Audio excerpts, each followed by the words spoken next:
Hervé L Leroux was born Hervé Leroux on the 30th of May 1957 and died on the 5th of October 2017. He was a French fashion designer who made his name with striking bandage dresses and, as Hervé L Leroux, has refined the art of draping jersey into goddess gowns and ultra-feminine curvy cocktail dresses for a glamorous, international clientele. 2 years later, growing disenchanted with his studies, he turned his attention to the world of hairdressing, becoming a qualified hairstylist working for Jean-Marc Maniatis. His first show, doing hair backstage at Chloe, provided the revelation that fashion was what he really wanted to do.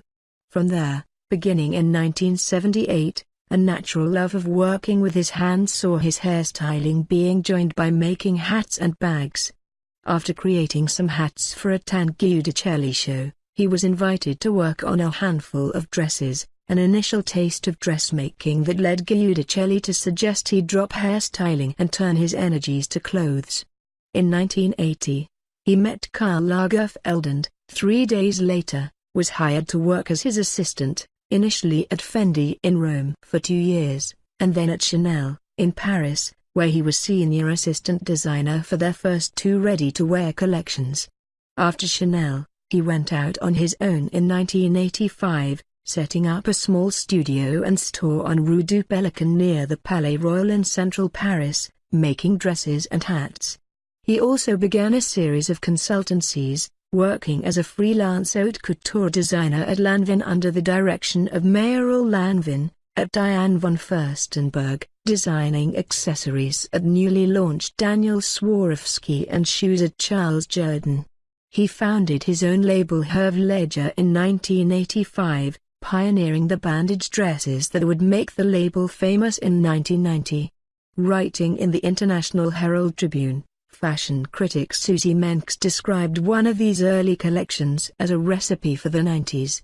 Feats of technical virtuosity, the dresses were made to haute couture standard, each band shaped and mounted individually, lending the wearers of his dresses a bombshell silhouette that quite literally defined the body consciousness of the era. Hervé Leroux achieved his effect with curve-cleaving elastic bandages and a high-octane technique that defied tradition because he molded his fabric to the female form, rather than draping and gutting it. The style struck a resounding chord with women wishing to relish their sexuality and, unafraid of displaying their redefined bodies. Though various designers have staked a claim as to who did the bandage dresses first, and Leroux has often pointed out that in the modern era the late American couturier Charles James set the standard. 8. He also takes a far longer view of any attribution, telling Style.com, bands belong to history. They come from Cleopatra, queen of the Egyptians. In the takeover-hungry climate of the late 1990s, he lost control of his company Hervé Leroux and the commercial use of the name in 1999. Without missing a season, and with a concurrent swimwear and hosiery consultancy for Wolford, Hervé Leroux, the name change was suggested by Karl Lagerfeld. He told me, "Call yourself Leroux because your hair is red, not as red as it was, because you are older, but anyway it works, and everyone will know who you are." Founded his own independently financed couture house, Hervé L Leroux, delivering his first dresses for spring 2000. The design studio and store were, and still are, located at 30 Rue Jacob in the heart of Paris Left Bank, in the former boutique and store of the late famed antique dealer and decorator Madeleine Castaing, a location and enterprise he's dubbed the smallest couture shop in the world. A new name called for a new style, and Leroux went back to the body, developing a new concept of made-to-measure jersey dresses created by hand in his own atelier. Utilizing the craft of traditional couture, the pure and graphic dresses are made infinitely modern with a unique construction that, despite being highly labor-intensive, effortlessly convey an air of sensual, ineffably chic and glamorous, body-conscious modernity. He is understandably dismissive of inexperienced designers labeling themselves as couturiers.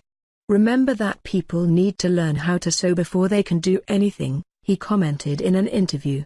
Making women look beautiful, highlighting their features and diminishing their flaws. The brand boasts a large and primarily international private client base that's drawn to the subtlety of the work, his ultra-feminine, glamorous, inimitable style and his transformative mastery of technique. His initial urge to be a sculptor eventually found its expression not in marble but in fabric, and an instinctive understanding of the female form. As Tim Blanks noted in Vogue, credit is due his mastery of the purest form. Balenciaga used to tell his clients that they didn't need a good body, because he could give them one. Leroux could make the same claim. Leroux is indicative of a number of designers who have tapped into the wellspring of clients that exist for one-off, expensive clothing, yet who maybe don't fit into the highly visible, media fodder category associated with the type of recognizable heiresses filling the front pews at Dior. And yet, unsurprisingly, the house's dresses have also attracted the attention of the red carpet, regularly seen on actresses and singers including Cate Blanchett, Kristen Stewart, Jessica Chastain, Amy Adams, Anna Paquin, Megan Fox, Halle Berry, Penelope Cruz, Sigourney Weaver, Carol Bouquet, Whitney Houston and Celine Dion, and the burlesque performer Dita Von Teese, who has proved to be one of the most flawless and faithful ambassadresses of his style. As creative director of Paris-based house Guy Leroux from 2004 to 2006, he dressed Hilary Swank for her 2005 Best Actress Oscar win in a backless midnight blue jersey dress that went on to become one of the most lauded and cited Oscar gowns ever. In 2007, the firm branched into ready-to-wear, utilizing not only the jersey that formed the backbone of the house's identity but turning also to tightly knitted, exclusively developed fabrics that are transformed into collections of curvaceous cocktail dresses, separates, knitwear, and traffic-stopping evening gowns. The focus remains on the form and fit with which he made his name in the 90s, through dresses with precise cutting and great décolleté, a timeless look that sculpts a woman's body. With 3 collections per year, the line is carried in a host of stores internationally, along with a selection of couture dresses. In contrast to the accepted designer cliché, he doesn't attend every museum exhibition going in a quest for inspiration. My relationship with art is quite unusual. I don't like museums, they stress me. And so I get my art in book form, he admitted to the French art magazine Le. He died at 60 years old.